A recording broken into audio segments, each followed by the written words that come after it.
Rishikesh Advanced Pain Clinic, నొప్పి మాయం surgery దూరం. For appointments 9155515563. అల్లు అర్హ బుజ్జి బుజ్జి మాటలతో బుడిబుడి అడుగులతో చిన్న వయసులోనే సోషల్ మీడియాలో చాలా పాపులర్ అయిపోయింది. అట్టజని కాంచ భూమిసురు డంబర చుంబిర సరసజ్జరి పట్టలము.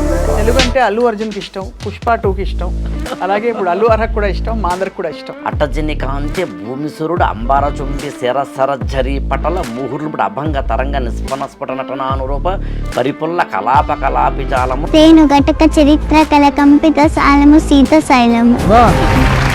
ఆ బుక్ కూడా తెచ్చేసాం, మను చరిత్ర. తెలుగు తప్ప వేరే రాదు, అది అసలు ఇంకొక భాష మాట్లాడదు అమ్మాయి. ఇవాళ మనం సోకాల్డ్ హీరోలు ఎవరైతే చాలా మందికి తెలుగు రాదు, కానీ తల్లిదండ్రులు ఇక్కడ చాలా మెచ్చుకోవాలి సార్. నా కవితావధూటి వదనంబు నెగాదిగా చూసి రూపురేఖాకమనీయ వైఖరులు కాంచి బలి బలి అన్నవారే నీది ఏ కులమన్న ప్రశ్న వెలయించి తెలుగు భాష చక్కగా మాట్లాడితే ఆరోగ్యంగా ఉంటాం, అంతే.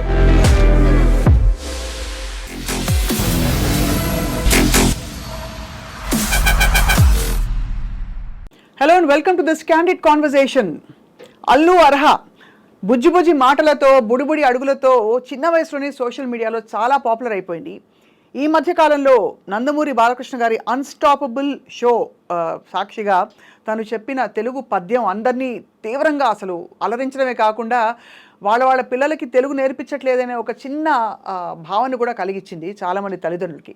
ఇవాళ మనం ఈ తెలుగు పద్యం అల్లు అర్హ పెంపకంలో తెలుగుతనం గురించి కూడా మాట్లాడదాం. వీ హ్యావ్ విత్ అస్ ఐఏఎస్కి సార్ అనే మనందరూ చెప్పుకునే కోచ్ అండ్ అలాగే అనేక అంశాలపై ఒక వక్తగా మోటివేషనల్ స్పీకర్గా మనకి సుపరిచితులు ఆకేళ్ల రాఘవేంద్ర గారు. నమస్కారం సార్. నమస్తే అండి. రైట్, తెలుగు అంటే మీకు ఇష్టం, తెలుగు అంటే అల్లు అర్జున్కి ఇష్టం, పుష్ప 2కి ఇష్టం, అలాగే ఇప్పుడు అల్లు అర్హకు కూడా ఇష్టం, మా అందరికి కూడా ఇష్టం. ఏమంటారు సార్, చూసారా ఆ సన్నివేశం? చూశానండి. యాక్చువల్గా తెలుగు సాహిత్యంలోనే అతి గొప్ప పద్యాల్లో గొప్ప పద్యం ఆ అమ్మాయి. మరి ఆ అమ్మాయి ఏజ్ ఎంత ఉంటుందో, మరి 5-6 ఏళ్ళు ఉంటుందా, మరి మీరే చెప్పాలి. కొంచెం అటు ఇటుగా ఉన్నా 7-8 ఉన్నా కూడా ఆ చిన్న వయసులో ఇక్కడ ఏంటంటే ఒక 3-4 యాంగిల్స్ ఉంటాయి ఇందులో. ఒకటి ఏంటంటే చాలా మిడిల్ క్లాసుల్లోనే తెలుగుని మర్చిపోయే ఒకనొక జనరేషన్కి వచ్చాం మనం. I repeat that word, middle క్లాస్లోనే, మధ్యతరగతి జీవుల్లోనే చాలామంది సినిమా హీరోలకి ఇవాళ మనం సోకాల్డ్ హీరోలు ఎవరైతే చాలామందికి తెలుగు రాదు. అవును, రాదు అనే విషయాన్ని, లేదా పాత తరాల్లో ఇవాళకి ఉన్న కొంతమంది హీరోయిన్లకి నేను మాట్లాడుతుంది, తెలుగు నేలలో పుట్టి తెలుగు సినిమాలు చేసేవారు. అవును, ప్రత్యక్షంగా నేను ఏదైనా తెలుగులో రాసితే కనుక నాకు తెలుగు చదవడం రాదండి, కాస్త మీరు చదివి వినిపిస్తారా అన్న వాళ్ళని కూడా చూశాను నేను. అవును, తెలుగు పుస్తకాలు ఏమైనా వాళ్ళకి ఇద్దామా అంటే కనుక సార్ తెలుగు చదవడం రాదు కదా నాకు అన్న వాళ్ళని చూసాం. వాళ్ళని డీగ్రేడ్ చేయడం మన ఉద్దేశం కాదు. అంతే అంతే అంతే. కానీ తెలుగు వాళ్ళయ్యుండి తెలుగు పదాలని, తెలుగు భాషని, తెలుగు సాహిత్యాన్ని, తెలుగు సినిమా పాటల్లోంచైనా కనీసం సాహిత్యాన్ని నేర్చుకోవచ్చు. మీకు బృందావనమది అందరిది గోవిందుడు అందరి వాడే అనే పాటలో నేను పాడితే బాగుండదు, కానీ పైగా మిమ్మల్ని ముందెట్టుకుని అందులో ఉల్లము జల్లున పొంగేనటే అనే పదం వస్తుంది. ఉల్లము అంటే మనసు అని అర్థం. అంటే ఒక తెలుగు సినిమా పాటని కనుక మనం జాగ్రత్తగా వింటే, అది ఇవాళవైనా సరే, లేటెస్ట్ పాటలైనా సరే, అందులోంచి ఏదో కొత్త తెలుగు అర్థాన్ని నేర్చుకోవచ్చు. అవును, అలాంటిది ఒక బుజ్జి పాప ఇందాక మీరు ఇంట్రడక్షన్ చెప్పినట్టుగా అందులో ఒక సెలబ్రిటీ పిల్లలు కనుక, సెలబ్రిటీల ఇళ్లల్లోంచి కనుక తెలుగు భాషను, సాహిత్యాన్ని కనుక నేర్చుకుంటే అది రోల్ మోడల్ అవుతుంది. అది ఇంకొక కుటుంబంలోనూ, ఇంకొక చోటనో, ఇంకొక స్కూళ్ళల్లోనూ తెలుగుకు సంబంధించి వెళ్తుంది. యాక్చువల్గా ఆమె పాడిన ఆ పద్యం అట్టజని కాంచె భూమిసురుడు అంబార చుంబి శరసరజ్జరి పటల ముహుర్లుపుడు అభంగ తరంగ నిస్పన స్ఫుట నటనానురూప పరిపుల్ల కలాప కలాపి జాలమున్ కట్టక చరత్కరేణు కరకంపిత సాలము సీతశైలము అనేది.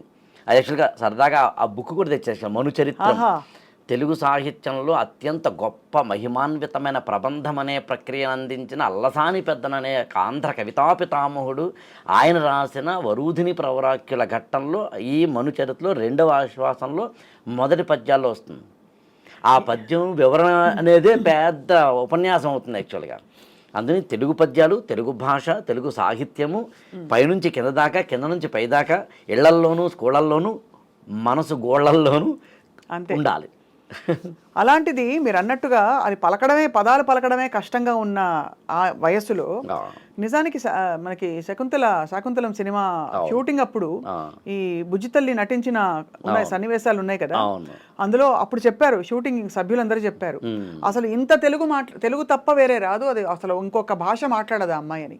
అది ఖచ్చితంగా పెంపకంలో గ్రేట్, నిజంగా గ్రేట్. అది ఇంకోటి ఏంటనండి, మామూలుగా ఒక సెలబ్రిటీల ఇళ్ళు వాళ్ళ యొక్క ఆలోచనలు, అలవాట్లు, ప్రవర్తనలు మన సమాజంలోని ఒక సెట్ ఆఫ్ పీపుల్ని ఇన్ఫ్లుయెన్స్ చేస్తాం. అవును, ఇన్ఫ్లుయెన్స్ ఇప్పుడు కూడా 2 రకాలుగా ఉంటుందండి సైకాలజీ ప్రకారం చూస్తే.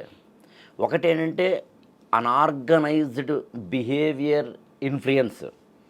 అంటే అన్ఆర్గనైజ్డ్ బిహేవియర్ అర్థం ఏంటంటే, ఒక హీరో కనుక ఇలాగ రెక్లెస్గా నడుచుకుంటూ వెళ్తున్నాడు అనుకోండి ఏదైనా సభలో, అది ఇన్ఫ్లుయెన్స్ అవుతుంది. జుట్టుని కనుక ఏదో చిందరవందరగా పెట్టుకుని, గడ్డని చిందరవందర పెట్టుకుని, ఫ్యాంట్ సగం చింపేసుకుని, సగం ఫ్యాంట్ ఏమో పైకి సగం ఫ్యాంట్ కిందకి, ఇట్లా అన్ఆర్గనైజ్డ్ బిహేవియర్ ఉన్నప్పుడేమో ఇన్ఫ్లుయెన్స్ ఉంటుంది. అవును, అలా కాకుండా ఆర్గనైజ్డ్ బిహేవియర్ ఇన్ఫ్లుయెన్స్ ఉంటుంది. అంటే ఎవరైనా ఒక హీరో కనుక ఒక బ్లడ్ బ్యాంక్ పెట్టో, ఐ బ్యాంక్ పెట్టో, లేకపోతే కనుక ఏదైనా ఒక అనాథాశ్రమానికి వెళ్ళో, వృద్ధాశ్రమానికి వెళ్ళో, లేదా ఇప్పుడు మనం మాట్లాడుతున్నట్టుగా ఒక హీరో యొక్క ఇంట్లో ఉన్న బుజ్జి పాపకి తెలుగు భాషను నేర్పితే అది ఎక్కడో శ్రీకాకుళంలోనూ, శ్రీశైలంలోనూ, లేకపోతే కనుక కరీంనగర్లోనూ, కాకినాడలో ఉన్న ఒక కుటుంబంలోకి ఇన్ఫ్లుయెన్స్ అవుతుంది. అవును, మీరు నేను చెప్పిన ఒక పద్యం కన్నా కరెక్ట్. మనం తెలుగు పద్యాలు ఎన్నైనా మృగమద సౌరభ విభవ ద్విగుణిత ఘనసార సాంద్ర వీటి గంధస్థగిత పరిమళమై మగువ పొలుపు తెలుపు నొక్క మారుతం వలసని చెప్పి ఇదే కవి ఇందులో రాస్తాడు. యాక్చువల్గా ఇలా మనం 100 పద్యాలు చెప్పచ్చు.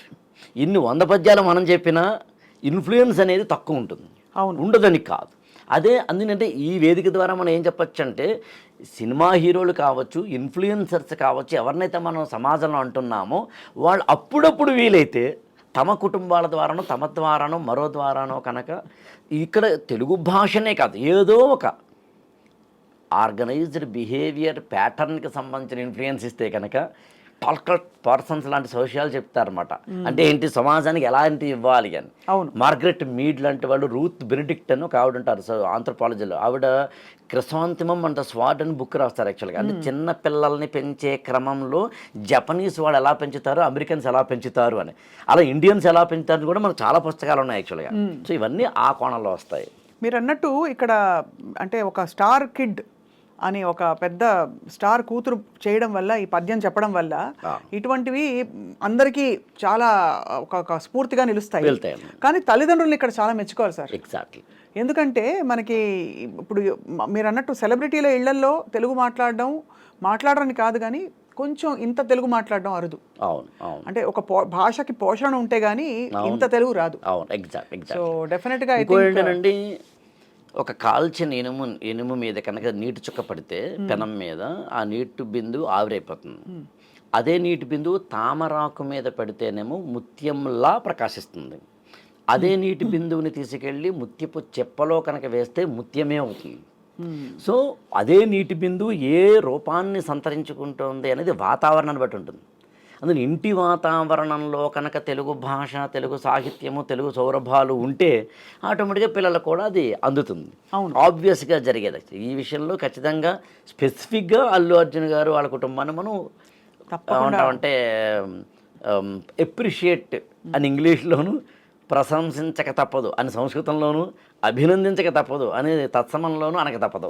అదే ఇంకా పుష్ప భాషలో తగ్గేదేలే తప్పదు. ఈ యాక్చువల్గా ఏంటంటేనండి, ఈ సినిమాలకు సంబంధించింది ఏంటంటే, సినిమా అనేది జనరంజక మాధ్యమం. జనరంజక మాధ్యమం అంటే అర్థం ఏంటంటే సామాన్య జనాన్ని రంజింపచేయాలి. సామాన్య జనాన్ని రంజింపచేసే క్రమంలో భాగంగా ఎప్పుడూ కూడా ఒక చిన్న ఎమోషనల్ కనెక్టివిటీ కోసం చేసే చిన్న చిన్న ఉంటాయి. అది ఈవెన్ భాషా సాహిత్యాల్లోనూ కూడా ఉంటాయండి. ఇప్పుడు సారమతిం కవీంద్రులు ప్రసన్న కథా కలితార్థయుక్తిలో నారసి మేలున ఇతరులు అక్షర రమ్యతనాదరింప నానా రుచిరార్థ సూక్తినిది నన్నయభట్టు తెనుంగునన్ మహాభారత సంహిత రచన బంధురుడయ్య జగదిదము అని అంటాడు. నా భాష, నా సాహిత్యం, నా మహాభారతం 3 కోణాల్లో చూడండి అంటాడు. ఒకటేమో కాస్త ఇంటెలిజెంట్గా ఆలోచించే వాళ్ళకేమో లోపల ఏవో కొన్ని ఈక్వేషన్స్ పెడతానో చూసుకోండి, లేదు సూక్తులు కావాలా అవి ఇస్తాను. ఈ రెండూ కాదు, మాకు ఇవేం తెలియదు సార్, వింటే చాలు, అక్షరరమ్యత అంటారు దాన్ని. చాలా పద్యాలు ఇప్పుడు విన్నానమ్మా విన్నానెన్నో విన్నాను, నా విన్నవి కన్నవి విన్నవించగా మాటలకైనే వెతుకాడకపోతే ఛందస్సుల సర్పపుష్పంగం వదిలి శ్మశానాల వంటి నిఘంటువుల దాటి వ్యాకరణాల సంఖ్యలు తెంచుకుని వడివడిగా వెలువడినై పరుగుడినై నా ఎదనడిని అంటారు శ్రీశ్రీ.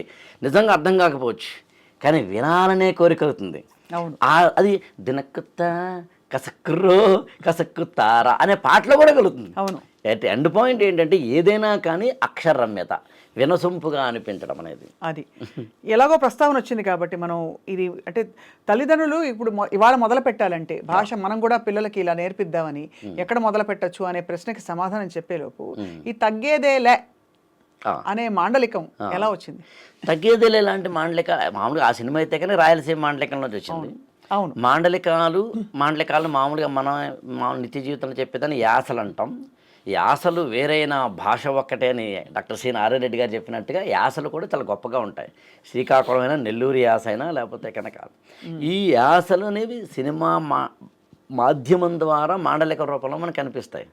ఆ సినిమాని క్రియేట్ చేసేటప్పుడు సుకుమార్ గారు ఇంకొకరు వాళ్ళు ఆ క్యారెక్టరైజేషన్ బట్టి సామాన్య జనం కూర్చుని ఉన్నప్పుడు వాళ్ళు కనెక్ట్ అయ్యేందుకు అందులో ఒక చిన్న రసరమ్యతని ఏర్పరుస్తూ ఉంటాం. అవును, అది ఊతపదం అయిపోయింది, ఊతపదం అయిపోతుంది. అలాంటిది యాక్చువల్గా మీకు సాహసం చేయరాడింబక అలాంటి మనకి ఎప్పుడు అత్యంత మనకు ఉన్న సినిమాలు పాతాళ భైరవి లాంటి వాటి మొదలుకొని వాటి వరకు ఏదో ఒకటి వస్తూ ఉంటుంది యాక్చువల్గా.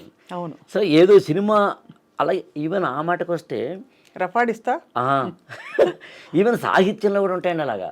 అచట పుట్టిన చిగురు కొమ్మైన చేవ అంటాడు యాక్చువల్గా మా అల్లసాని పెద్దన. అది తెలుగు సాహిత్యంలో చాలా ఫేమస్ స్టేట్మెంట్ అవుతుంది. అందులో అటు తిరిగి సినిమా అనేదేమో ఒక సామాన్య మానవుణ్ణి ఆనంద డోలికల్లోకి తీసుకెళ్లేందుకు, సాహిత్యానికి కూడా అదే ఉందండి. అదే మరణం నా చివరి చరణం కాదు అంటాడండి అలిశెట్టి ప్రభాకరన్ కవిత అండి. పిడికిట ఆత్మగౌరవం కోసం అంటాడండి కలేకూరి ప్రసాద్ అనే కవి. చిక్కిన కాసు చేతనివి చెందు నోరు లేని అమాయకుడు ఎల్ల కష్టములు బొక్కెడు బుప్పతో తీర్చుకుని క్షుధానల దగ్ధమూర్తి నల్దిక్కులు కలుగు లోకమున తిక్కరివున అరుంధతి సుతుండొక్కడు జన్మమెత్తే భరతోర్వకం కడగొట్టు బిడ్డడై అంటాడండి జాషువా. నా కవితావధూటి వదనంబు నెగాదిగా చూసి రూపురేఖా కమనీయ వైఖరులు కాంచి బళీ అన్నవారే నీది ఏ కులమన్న ప్రశ్న వెలయించి చివానున లేచిపోవచ్చో బాకున గుమ్మినట్లయ్య పార్థివచంద్ర వచింపసిగ్గనంటాడండి జాషువా.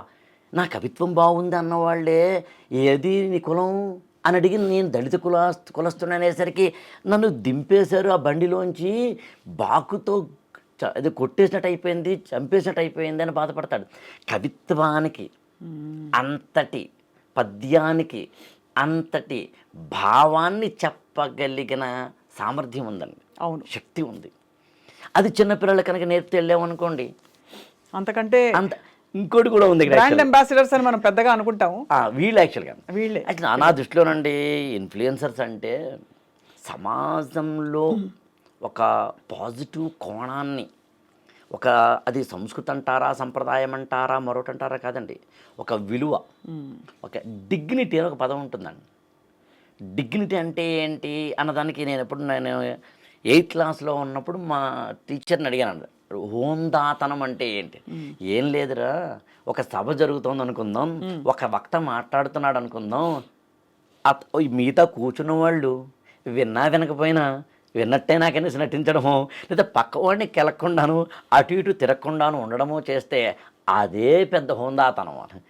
సెల్ ఫోన్ ఆఫ్ చేసుకుని కూర్చోవడం లాగా. అంతే అంతే. ఈ డిగ్నిటీ అనేది, హోందాతనం అనేది సమాజానికి మనం ఎలా ఇస్తున్నాం అన్నది పాయింట్.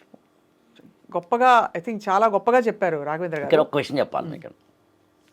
మనం ఇంగ్లీష్లో ఆల్ఫాబెట్ ఉంటాయి 26, తెలుగులో కూడా ఆల నుండి వర్ణమాలంటాం, అక్షరాల నుండి 56 ఉంటాయి. ఒక్కొక్క అక్షరాన్ని పలికేటప్పుడు మన నాలుక ఒక్కొక్క విధంగా తిరుగుతుందండి. నాలుక మాత్రమే కాదు, నాభి నుంచి అన్ని అక్షరాలని పలికేటప్పుడు మనం మనం యొక్క శ్వాసని అనండి గాలిని అనండి తీసుకుంటూ ఉంటాం వదులుతూ ఉంటాం. కాక గగ ఞ ఒకలా పలుకుతాం. దాన్ని కంఠ్యాలు అంటారండి. కంఠాన్ని ఓపెన్ చేస్తే కానీ పలకలేం. చ జజాయిని దవ తాళు సహాయంతో పలుకుతామండి. పప పభ మ వాటిని పెదవిని ఓష్టము అంటారు కాబట్టి పెదవుల కలయికతో కలుపుతాం కాబట్టి దాన్ని ఓష్ట్యాలు అన్నారండి. ఈ దంత్యాలు, తాళవ్యాలు, ఓష్ట్యాలు, కంఠ్యాలు, మూర్ధన్యాలు ఉంటాయి. టాట డాఢ ఆణ నాలుకని పైకి తన్ని కింద తీసుకొస్తామండి. అంగుడి అంటాం. మీకు ఎప్పుడన్నా యోగాకి సంబంధించి కానీ తంత్ర యోగానికి సంబంధించి కానీ ఎవరైనా పెద్దవాడు ఉంటే వాళ్ళు ముద్రలు అని చెప్తారండి.